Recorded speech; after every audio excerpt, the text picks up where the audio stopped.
ইসকনের প্রধান বিশ্বব্যাপী বিভিন্ন শাখা কেন্দ্রে ভগবান শ্রীকৃষ্ণের 5252তম শুভ আবির্ভাব তিথি তথা জন্মাষ্টমী মহোৎসব পালিত হবে যথাযথ ধর্মীয় মর্যাদা ও রীতিনীতি মেনে। এদিন সকাল থেকেই চলছে সেই প্রস্তুতি। আর এই উৎসবকে কেন্দ্র করে উপস্থিত হয়েছেন বহু দূর দূরান্ত থেকে অসংখ্য ভক্ত।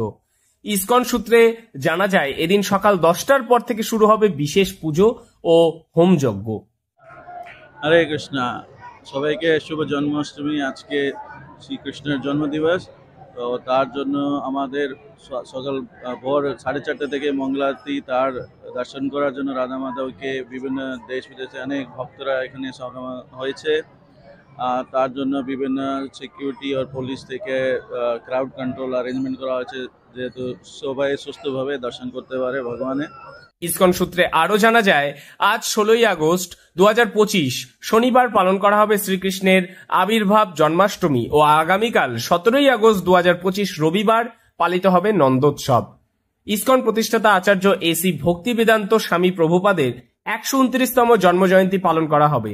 দেশি বিদেশে অসংখ্য ভক্ত সমাগম হয় এই উৎসবকে কেন্দ্র করে। কঠোর করা হয় সার্বিক নিরাপত্তার ব্যবস্থাও।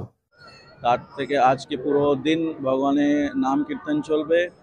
তার কৃষ্ণ যে বিভিন্ন সংস্কারগুলো যে নন্দ মহারাজ করেছিলেন কৃষ্ণের জন্য, সব সংস্কারগুলো মন্দিরে আয়োজন করা হয়েছে। তারপরে আমাদের রাত্রে 10টার সময় ভগবানের মহাভিষেক হবে। তারপরে আরতি আর অনেক বিভিন্ন প্রকার প্রসাদ ভগবানের জন্য আয়োজন করা হয়েছে। ভগবান শ্রীকৃষ্ণ ভাদ্র মাসের কৃষ্ণপক্ষের অষ্টমী তিথিতে রাতের 7 প্রহরের পর অষ্টম প্রহরে এক সংকটময় সময়ে শঙ্খ চক্র গদা পদ্মধারী রূপে দুর্যোগ দুর্বিপাকের মধ্যে মথুরায় কংসের কারাগারে আবির্ভূত হয়েছিলেন। তিনি কঠোর হস্তে অসুর ও দানবীয় পাশবিক শক্তিকে দমন করেছিলেন, প্রেম সখ্য মৈত্রী ও শান্তি স্থাপন করেছিলেন। তার জীবন বাণী আদর্শ ও শিক্ষা আজও সমানভাবে গ্রহণীয়। নদিয়ার ইসকন থেকে মৈনাক দেবনাথের রিপোর্ট, লোকাল।